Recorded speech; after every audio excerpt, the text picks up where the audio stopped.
সবাইকে নমস্কার, সবাইকে অজস্র শুভ কামনা জানাচ্ছি, সবাইকে স্বাগত জানাচ্ছি আজকের এই রবিবারের শরণাগত অনুষ্ঠানে এবং সবাইকে শুভ সকাল জানাচ্ছি। আজকে ত্রিপুরা রাজ্যে একটা উৎসব আছে, খার্চি পূজা বলে একটি পূজা আছে। সেই পূজা উপলক্ষে ত্রিপুরার দেবতা বাড়িতে এবং রাজধানীতে খার্চি পূজার উৎসব। তা বেনি মাধবশীলের পঞ্জিকা অনুযায়ী আজকের দিনটার কথা এবার বলি। আজকে 29শে আষাঢ় 1431, ইংরেজির 14ই জুলাই 2024, রবিবার, অষ্টমী। সূর্যোদয়ের সময় ভোর 5:04, সূর্যাস্তের সময় সন্ধে 6:23। নক্ষত্র চিত্রা। আজকে জন্মে কন্যা রাশি, বৈশ্য বর্ণ, মতান্তরে শূদ্র বর্ণ, রাক্ষসগণ।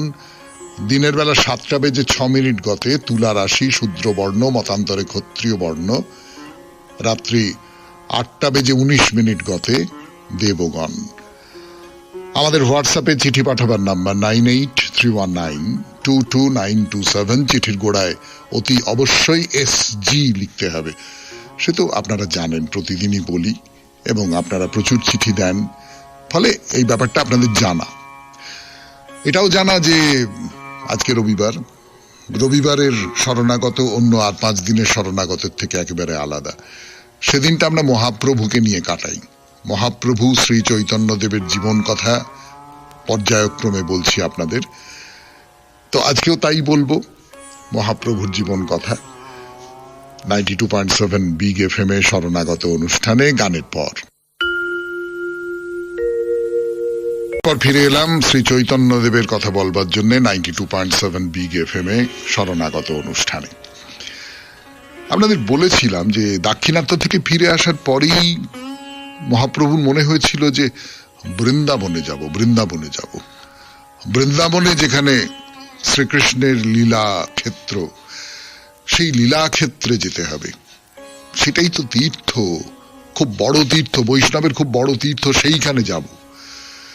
কিন্তু আপনারা এটাও জানেন, মনে করতে পারবেন, আমি বলেছিলাম এর আগে যে রাজা প্রতাপরুদ্রদেব তিনি কিছুতেই মহাপ্রভুকে ছাড়বেন না। না না না না না, যে কোনো ভাবে হোক নানান ছলছুতো করে মহাপ্রভুকে আটকে রেখে দেবার চেষ্টা করছেন নীলাচলে। এর মধ্যে তো আবার বাংলা থেকে ভক্তরা চলে এলেন, ভক্ত এবং তাদের স্ত্রীরা চলে এলেন সকলে। তারা এসে বেশ কিছুদিন থাকলেন, মহাপ্রভু তাদের সঙ্গে খুব আনন্দ করে থাকলেন। সেই সব কাহিনী তো আপনাদের সকলকে বলেছি। এইবারে তারা চলে যাবার পর মহাপ্রভু মনে হচ্ছে না না না না, অনেক দেরি হয়ে গেছে, এইবারে আমাকে বৃন্দাবনে যেতে হবে।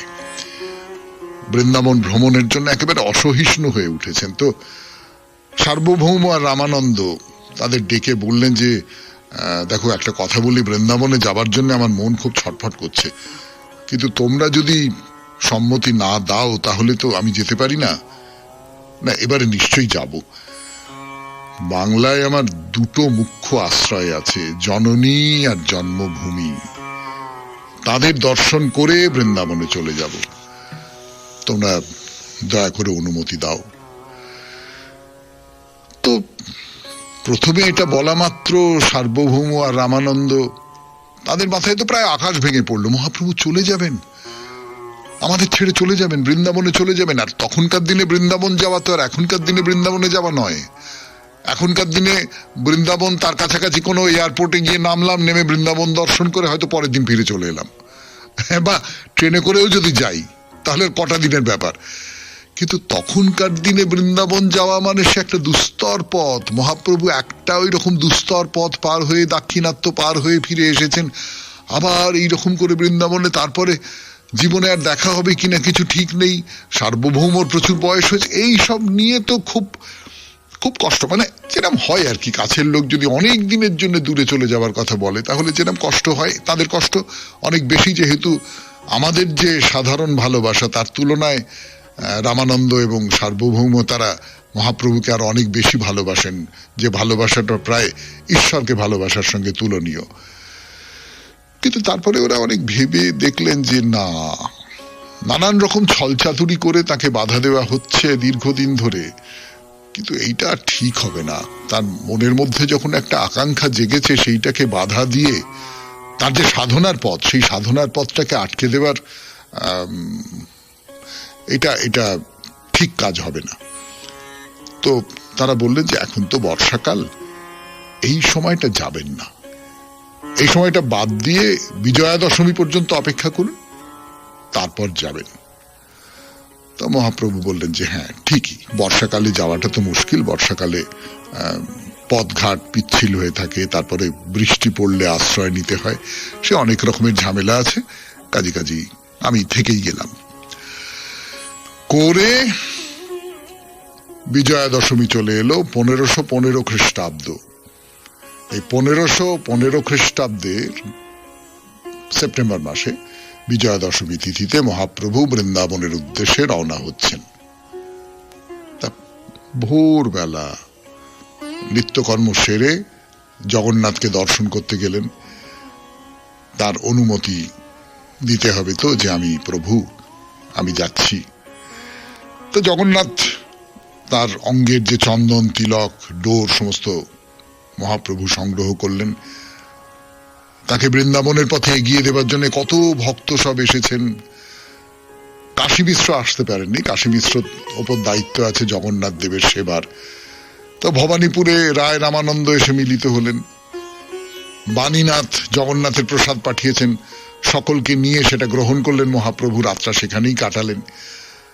পরদিন ভোরবেলা উঠে উড়িষ্যার ভক্তদের কাছে বিদায় নিয়ে ভুবনেশ্বরের পথে রওনা দিলেন। সেখান থেকে এলেন কটকে সাক্ষী গোপাল। সেই সাক্ষী গোপাল দর্শন করে একজন ব্রাহ্মণের গৃহে ভিক্ষা নিলেন, মানে সেই গৃহে এলেন, ব্রাহ্মণ তাকে আহার করালেন। সার্বভৌম ছাড়া আরো যে সমস্ত ভক্ত সঙ্গে ছিলেন তাদের নিয়ে এই চত্বরের বাইরে বকুল গাছের তলায় রাত্রিবাস করলেন। তো রাজা সেই সময় কটকে আছেন, রায় রামানন্দ তাকে খবর দেওয়ার জন্য চলে গেছেন। তখন বিজয়নগরের সঙ্গে উড়িষ্যার যুদ্ধ চলছে। এই পর্যন্ত বলে একটু গান শোনাবো, গানের পর ফিরে আসছি। 92.7 বিগ এফএম এ শরণাগত অনুষ্ঠান শুনছেন আপনারা, আমি আছি আপনাদের সঙ্গে, আপনাদের সৌমিত্র বসু। যা বলছিলাম আপনাদের 92.7 বিগ এফএম এ শরণাগত অনুষ্ঠানে, যে রাজা প্রতাপরুদ্রদেব তখন কটকে, তখন বিজয়নগরের সঙ্গে উড়িষ্যার যুদ্ধ চলছে এবং যুদ্ধে হার হচ্ছে উড়িষ্যার। দুটো দুর্গ হস্তচ্যুত হয়ে গেছে। রাজা মানসিকভাবে খুব বিপর্যস্ত হয়ে আছেন, খুব টেনশনে আছেন যাকে বলে। তো মহাপ্রভু এসেছেন কটকে, সেই সমস্ত ভুলে গিয়ে তিনি তার সঙ্গে দেখা করতে এসেছেন। তো মহাপ্রভু তখন ভক্তদের নিয়ে বকুল গাছের তলায় বসে আছেন। রাজা দেখলেন যে মহাপ্রভু বকুল গাছের তলায় বসে আছেন, সঙ্গে অন্য ভক্তরা রয়েছে। তো রাজা বারবার প্রণাম করছেন, তাকে বারবার প্রণাম করছেন। মহাপ্রভু তাকে প্রেমে আলিঙ্গন দিলেন এবং তার চোখ থেকে জল গড়িয়ে পড়ছে। এই একজন ভক্ত, সত্যিকারের ভক্ত। আপনারা জানেন, আপনারা মহাপ্রভুর কাহিনী শুনছেন দীর্ঘদিন ধরে, আপনারা খুব ভালো করে জানেন যে কত রকম ভাবে মহাপ্রভু রাজাকে প্রত্যাখ্যান করেছেন, কত রকম ভাবে তাকে বঞ্চিত করেছেন, আঘাত করেছেন। কিন্তু রাজা প্রাণপণে চেয়েছেন মহাপ্রভু দর্শন করব, শেষ পর্যন্ত মহাপ্রভু অনুমতি দিয়েছেন দর্শন করবার। তা ভক্তেরই কি শুধু আনন্দ তার দেবতাকে দর্শন করে?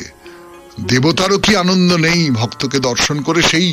সেই যে যথার্থ ভক্ত রাজা, তাকে আলিঙ্গন করে মহাপ্রভুর চোখ দিয়ে জল গড়িয়ে পড়ছে, রাজার সমস্ত মুখ ভিজে যাচ্ছে সেই চোখের জলে। এই যে কৃপা রাজা লাভ করেছিলেন, তার ফলেই তার নতুন নাম হলো প্রতাপরুদ্র সাংত্রাতা, সম্যক রূপে ত্রাতা। সম্যক রূপে তাকে ত্রাণ করেছিলেন মহাপ্রভু। তো রাজা তার কাছে আশীর্বাদ পেয়ে বাইরে এসে একটা ঘোষণাপত্রে স্বাক্ষর করলেন। ঘোষণাপত্রটি কি? যে উড়িষ্যার রাজ্যের যে সমস্ত রাস্তা ধরে মহাপ্রভু যাবেন, সেখানকার সমস্ত কর্মচারীদের বলে দেওয়া হলো যে প্রত্যেক গ্রামে নতুন একটা থাকবার জায়গা ঠিক করে দেওয়া হবে। সেখানে 5-7টা ঘরে নানান রকমের খাদ্য সামগ্রী মজুত করে রাখতে হবে। রাজকর্মচারীরা সেখানে থাকবে, তারা মহাপ্রভুকে তার থাকবার জায়গায় নিয়ে যাবে এবং সব সময় দণ্ড হাতে তার পাহারা দেবে। এই অর্ডারটা রাজা দিয়ে দিলেন। শুনছেন রবিবারের শরণাগত, মহাপ্রভু শরণাগত। মহাপ্রভু এখন বৃন্দাবন যাত্রা করবেন, আপাতত আছেন কটকে। ফিরে আসছি গানের পর। গানের পর ফিরে এলাম মহাপ্রভুর কথায়। 92.7 বিগ FM এ শরণাগত অনুষ্ঠান শুনছেন আপনারা। তো এই মহাপ্রভু অন্তত উড়িষ্যার যে রাস্তা দিয়ে যাবেন, যে এলাকাটা রাজা প্রতাপ রুদ্রদেবের এলাকা, সেই জায়গাগুলোয় সমস্ত গ্রামে একটা করে বাসগৃহ থাকবে এবং রাজকর্মচারীরা থাকবে। তারা মহাপ্রভুকে বাসস্থানে পৌঁছে দেবে, তার দেখভাল করবে, ইত্যাদি ইত্যাদি করবে। এইরকম একটা ব্যবস্থা রাজা করে দিলেন। তো রাজার পাশে দুজন সম্ভ্রান্ত রাজকর্মচারী রয়েছেন, তাদের নাম হচ্ছে হরিচন্দন এবং মর্দরাজ। রাজা তাদের আদেশ দিলেন যে সামনে তো চিত্রোৎপলা নদী, মহাপ্রভু সেখানে স্নান করে নদী পার হবেন, সবসময় যেন নৌকো প্রস্তুত থাকে। প্রভুর স্নানের জায়গায় একটা বেদি তৈরি করে রাখবে, আমি প্রতিদিন সেখানে স্নান করব, আর আমার মনের ইচ্ছে রইল আমি যেন সেখানেই দেহ রাখতে পারি। কি অসম্ভব শ্রদ্ধা, কি অসম্ভব প্রণতি, কি অসম্ভব সমর্পণ যে মহাপ্রভু যেখানে স্নান করবেন সেইখানে একটা বেদি তৈরি করে দেওয়া হবে। রাজা সেই বেদিতে রোজ স্নান করবেন এবং সেইখানেই যেন তার মৃত্যু হয়, এইরকম একটা আকাঙ্ক্ষা তার। তো রাজা রায় রামানন্দকে বললেন, আপনি আমার সঙ্গে থাকুন। রাজা শুনেছেন যে মহাপ্রভু সন্ধেবেলায় আবার রওনা দেবেন। মহাপ্রভুকে দর্শন করবার জন্য বাড়িতে যে সমস্ত মহিলারা আছেন তাদের নিয়ে এসে হাতির পিঠে চাপিয়ে নিয়ে এসেছেন। নিয়ে এসে মহাপ্রভু যে পথ দিয়ে যাবেন তার একটা জায়গায় এসে অপেক্ষা করছেন। তা মহাপ্রভু ওই চিত্রোৎপলা নদীতে স্নান করলেন, করে এগিয়ে যাচ্ছেন। রাজমহিষীরা দূরে দাঁড়িয়ে তাকে দেখছেন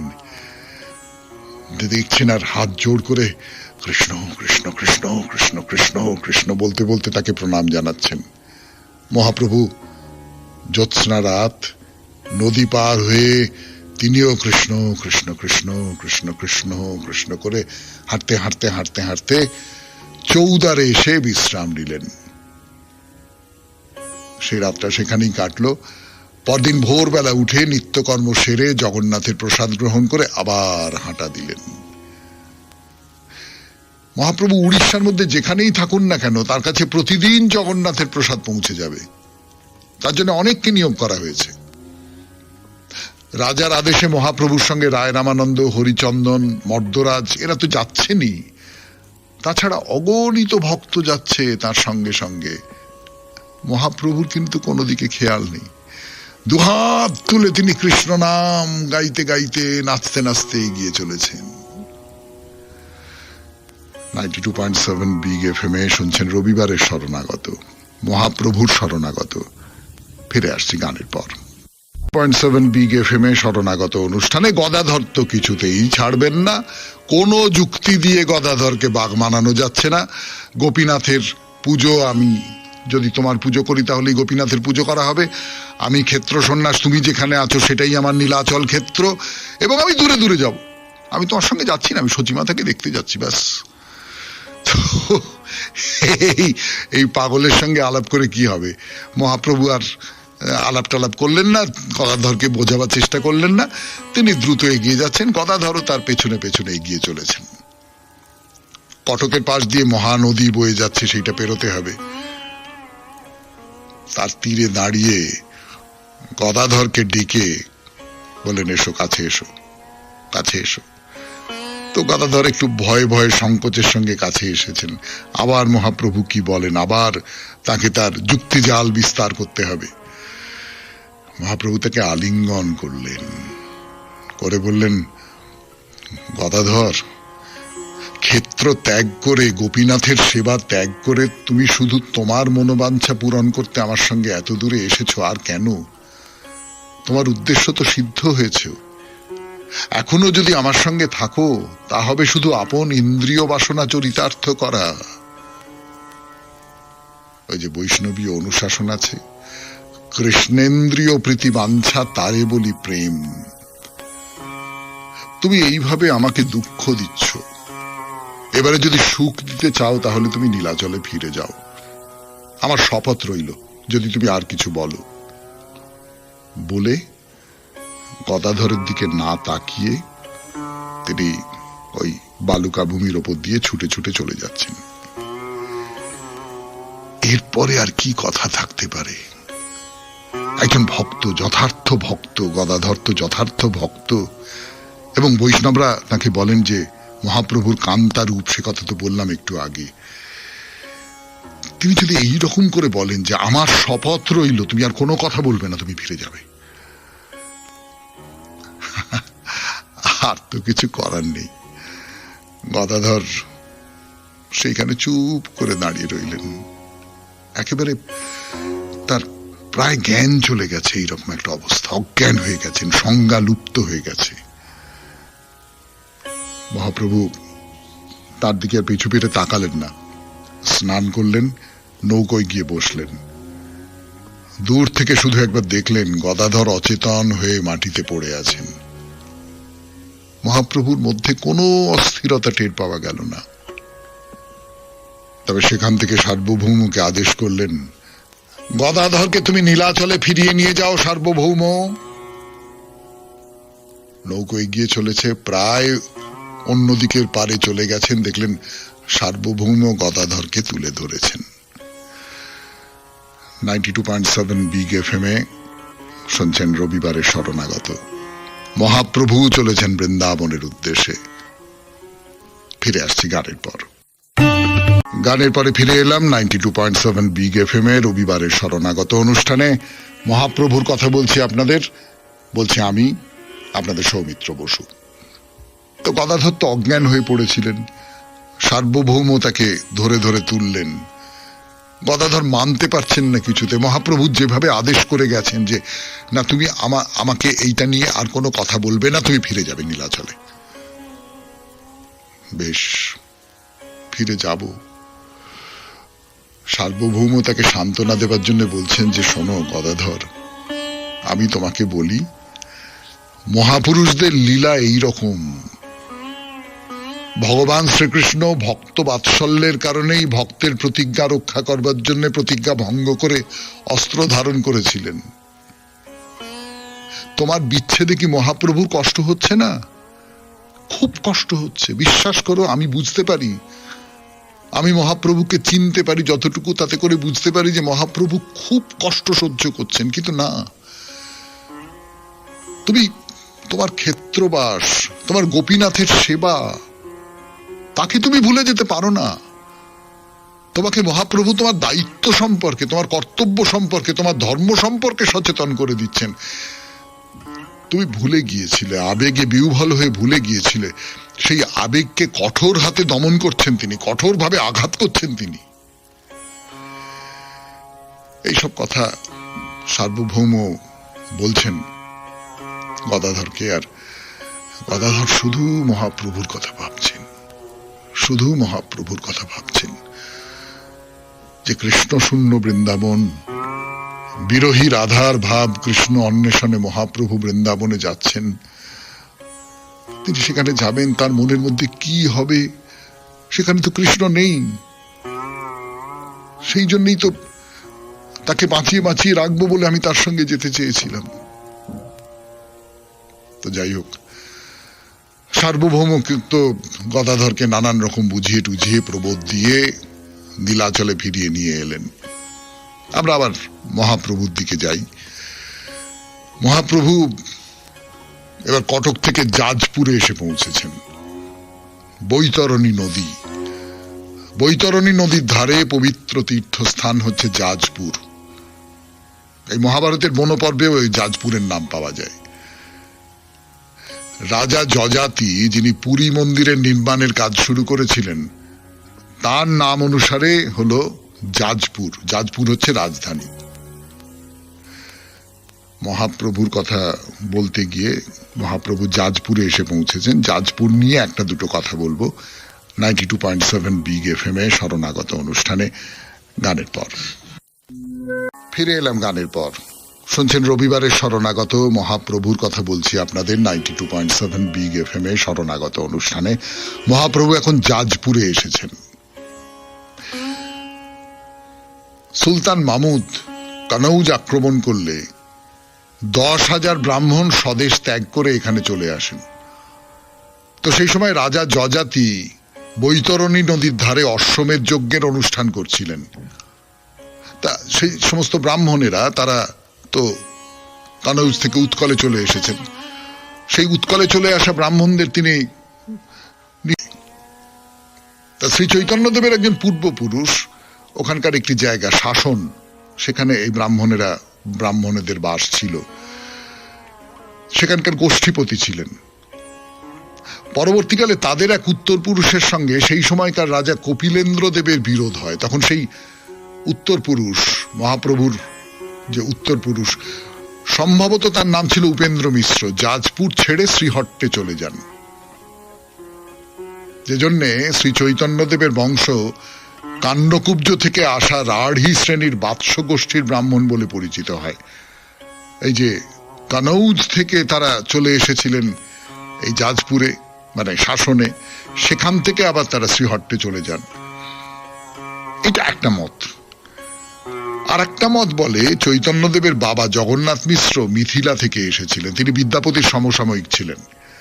যাই হোক, চৈতন্যদেব তার রাজ আদেশে সঙ্গী হয়ে আসা হরিচন্দন এবং মর্দরাজ, এই দুই কর্মচারীকে বললেন যে আর আমার সঙ্গে থেকো না, যাও, আমি আদেশ করছি, এইবার তোমরা ফিরে যাও। তো মহাপ্রভু রায় রামানন্দ আর ভক্ত সঙ্গীদের দল নিয়ে হেঁটে চলেছেন। সারাটা রাস্তা রায় রামানন্দের সঙ্গে কৃষ্ণ কথা নিয়েই আলোচনা করছেন। মহাপ্রভু যাচ্ছেন, সেই যাত্রাপথের বিবরণ দিচ্ছে আপনাদের সৌমিত্র বসু। এখন একটু গান শুনি, তারপরে আবার ফিরে আসবো 92.7 বিগ এফএম এ রবিবারের শরণাগত অনুষ্ঠানে। রবিবারের শরণাগত শুনছেন, মহাপ্রভুর বৃন্দাবন যাত্রার বিবরণ দিচ্ছে আমি আপনাদের সৌমিত্র বসু 92.7 বিগ এফএম এ শরণাগত অনুষ্ঠানে। তো মহাপ্রভু আসছেন, জাজপুর পেরিয়ে গেলেন। পথের পাশের গ্রামগুলোকে সাজানো হয়েছে, নতুন নতুন সব ঘর তৈরি করা হয়েছে, তার মধ্যে নানান রকম সমস্ত খাবার দাবার, এটা ওটা জিনিসপত্র সব ডাঁই করে রাখা রয়েছে যদি তার কোনো প্রয়োজন হয়। নানান স্থানে তাদের আপ্যায়নের আয়োজন করা হয়েছে। তাই তিনি বালেশ্বরের কাছে রেমুনায় এসে পৌঁছলেন। এইবার রায় রামানন্দকে চলে যেতে হবে। তো রায় এত দূর পথ খুব আনন্দ করতে করতে এসেছেন। প্রভুর সঙ্গে ঈশ্বরের কথা, ভক্তের কথা, কৃষ্ণের কথা বলতে বলতে এসেছেন, দুজনে মিলে কথা বলতে বলতে। সে ভারী আনন্দ। কিন্তু এইবার তো বিদায় নিতে হবে। খুব মন খারাপ স্বভাবতই।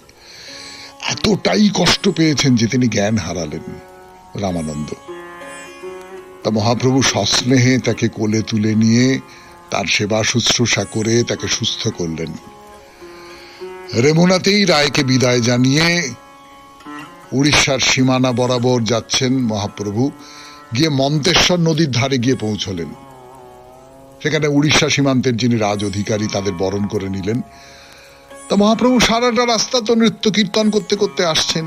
আর পথের দুপাশে প্রচুর মানুষ তাদের কৃষ্ণ কৃষ্ণ কৃষ্ণ কৃষ্ণ জয় কৃষ্ণ জয় কৃষ্ণ করতে করতে যাচ্ছেন। নদীর ধার পর্যন্ত চলে আসছেন, এইরকম সব চলছে। এখানে একটু ইতিহাসের কথা বলি, আপনাদের বলা দরকার। ত্রয়োদশ শতাব্দীতে তুর্কি আক্রমণে বাংলায় খুব অরাজকতা দেখা দিয়েছিল। আর সেই সুযোগে সেই সময় উড়িষ্যার যিনি অধিপতি ছিলেন তিনি বাংলা আক্রমণ করে এই যে রাঢ় অঞ্চলকে নিজের অধিকারের মধ্যে নিয়ে এসেছিলেন। 1493-94 খ্রিস্টাব্দ নাগাদ বাংলার সুলতান হোসেন শাহ, আপনারা সকলেই নাম শুনেছেন, রাজা পুরুষোত্তম দেবের রাজত্বকালে উড়িষ্যা আক্রমণ করে সেই যে উড়িষ্যা যে বাংলার জমি রাঢ় ভূমি দখল করে নিয়েছিল সেইটাকে আবার উদ্ধার করেন এবং জাজপুর পর্যন্ত হোসেন শাহর রাজ্য বিস্তৃত হয়েছিল। কিন্তু আবার 1497 খ্রিস্টাব্দে প্রতাপরুদ্রদেব সিংহাসনে বসলেন, তখন আক্রমণ করে যে হৃত রাজ্য অনেকটাই পুনরুদ্ধার করা হলো। তখন উড়িষ্যার একেবারে সীমান্ত হচ্ছে মন্তেশ্বর নদী।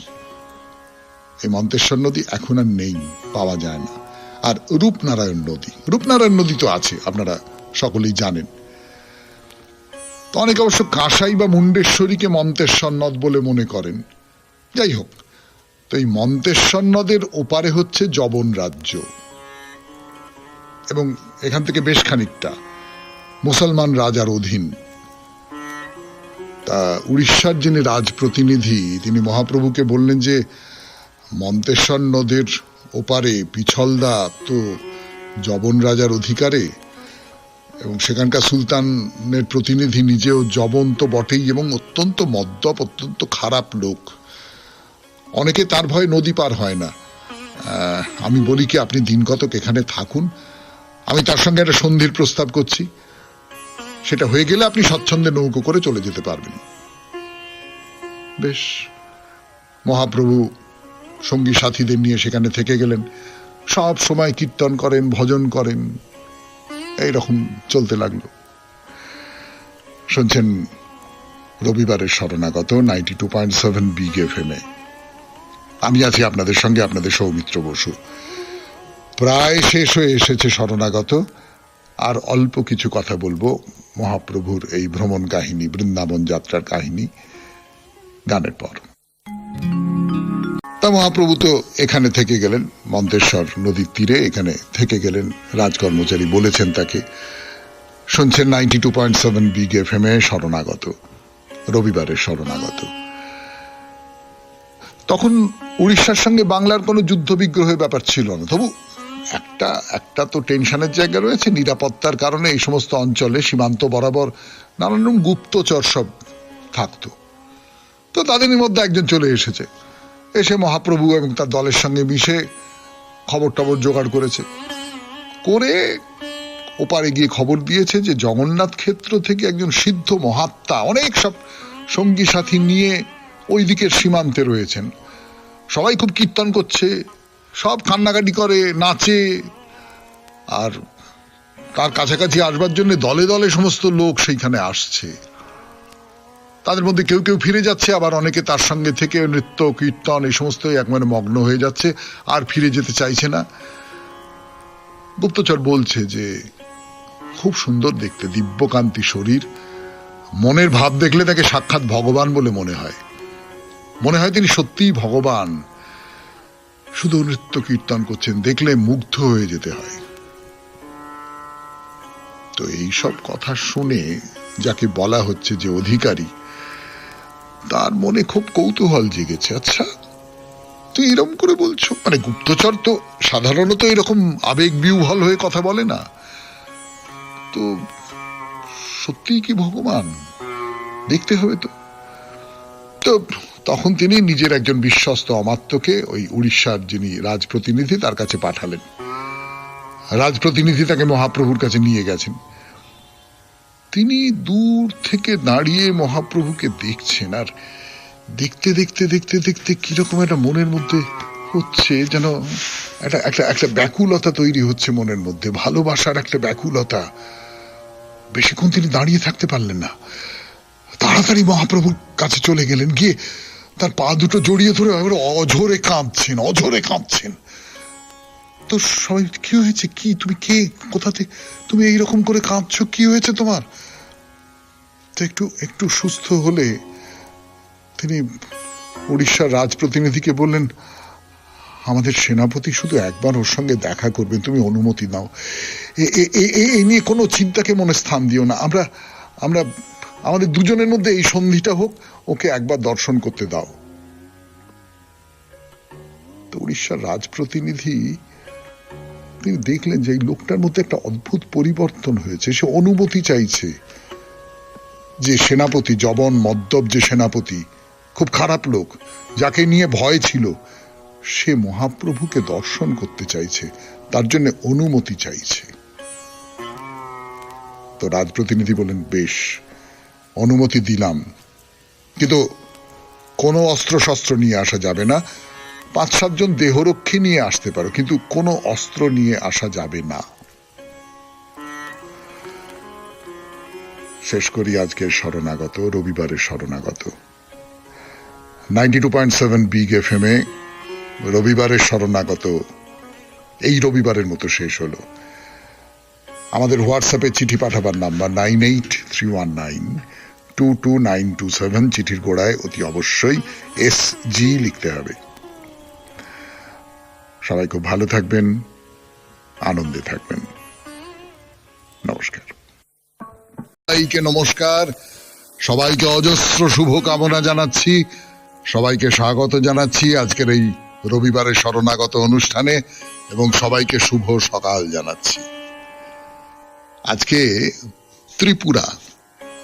ত্রিপুরা রাজ্যে একটা উৎসব আছে, খার্চি পূজা বলে একটি পূজা আছে। সেই পূজা উপলক্ষে ত্রিপুরার দেবতা বাড়িতে এবং রাজধানীতে খার্চি পূজার উৎসব। তা বেনি মাধবশীলের পঞ্জিকা অনুযায়ী আজকের দিনটার কথা এবার বলি। আজকে 29শে আষাঢ় 1431, ইংরেজির 14ই জুলাই 2024, রবিবার, অষ্টমী। সূর্যোদয়ের সময় ভোর 5:04, সূর্যাস্তের সময় সন্ধে 6:23। নক্ষত্র চিত্রা। আজকে জন্মে কন্যা রাশি, বৈশ্য বর্ণ, মতান্তরে শূদ্র বর্ণ, রাক্ষসগণ। দিনের বেলা 7:06 গতে তুলা রাশি, শূদ্র বর্ণ, মতান্তরে ক্ষত্রিয় বর্ণ। রাত্রি 8:19 গতে দেবগণ। আমাদের হোয়াটসঅ্যাপে চিঠি পাঠাবার নাম্বার 9831922927। চিঠির গোড়ায় অতি অবশ্যই SG লিখতে হবে। সে তো আপনারা জানেন, প্রতিদিনই বলি, এবং আপনারা প্রচুর চিঠি দেন, ফলে এই ব্যাপারটা আপনাদের জানা। এটাও জানা যে আজকে রবিবার। রবিবারের শরণাগত অন্য আর 5 দিনের শরণাগতের থেকে একেবারে আলাদা। সেদিনটা আমরা মহাপ্রভুকে নিয়ে কাটাই। মহাপ্রভু শ্রী চৈতন্যদেবের জীবন কথা পর্যায়ক্রমে বলছি আপনাদের। তো আজকেও তাই বলবো, মহাপ্রভুর জীবন কথা। 92.7 বিগ FM এ শরণাগত অনুষ্ঠানে গানের পর ফিরে এলাম শ্রী চৈতন্যদেবের কথা বলবার জন্য 92.7 বিগ FM এ শরণাগত অনুষ্ঠানে। আপনাদের বলেছিলাম যে দাক্ষিণাত্য থেকে ফিরে আসার পরেই মহাপ্রভুর মনে হয়েছিল যে বৃন্দাবনে যাব। বৃন্দাবনে যেখানে শ্রীকৃষ্ণের লীলা ক্ষেত্র, সেই লীলা ক্ষেত্রে যেতে হবে। সেটাই তো তীর্থ, খুব বড় তীর্থ, বৈষ্ণবের খুব বড় তীর্থ, সেইখানে যাব। কিন্তু আপনারা এটাও জানেন, মনে করতে পারবেন, আমি বলেছিলাম এর আগে যে রাজা প্রতাপরুদ্রদেব, তিনি কিছুতেই মহাপ্রভুকে ছাড়বেন না। না না না না না, যে কোনো ভাবে হোক নানান ছলছুতো করে মহাপ্রভুকে আটকে রেখে দেবার চেষ্টা করছেন নীলাচলে। এর মধ্যে তো আবার বাংলা থেকে ভক্তরা চলে এলেন, ভক্ত এবং তাদের স্ত্রীরা চলে এলেন সকলে। তারা এসে বেশ কিছুদিন থাকলেন, মহাপ্রভু তাদের সঙ্গে খুব আনন্দ করে থাকলেন। সেই সব কাহিনী তো আপনাদের সকলকে বলেছি। এইবারে তারা চলে যাবার পর মহাপ্রভু মনে হচ্ছে না না না না, অনেক দেরি হয়ে গেছে, এইবারে আমাকে বৃন্দাবনে যেতে হবে। বৃন্দাবন ভ্রমণের জন্য একেবারে অসহিষ্ণু হয়ে উঠেছেন। তো সার্বভৌম আর রামানন্দ তাদের ডেকে বললেন যে দেখো, একটা কথা বলি, বৃন্দাবনে যাবার জন্য আমার মন খুব ছটফট করছে, কিন্তু তোমরা যদি সম্মতি না দাও তাহলে তো আমি যেতে পারি না। না, এবারে নিশ্চয়ই যাব। বাংলায় আমার দুটো মুখ্য আশ্রয় আছে, জননী আর জন্মভূমি। তাদের দর্শন করে বৃন্দাবনে চলে যাব। তোমরা দয়া করে অনুমতি দাও। তো প্রথমে এটা বলা মাত্র সার্বভৌম আর রামানন্দ, তাদের মাথায় তো প্রায় আকাশ ভেঙে পড়লো। মহাপ্রভু চলে যাবেন, আমাদের ছেড়ে চলে যাবেন, বৃন্দাবনে চলে যাবেন। আর তখনকার দিনে বৃন্দাবন যাওয়া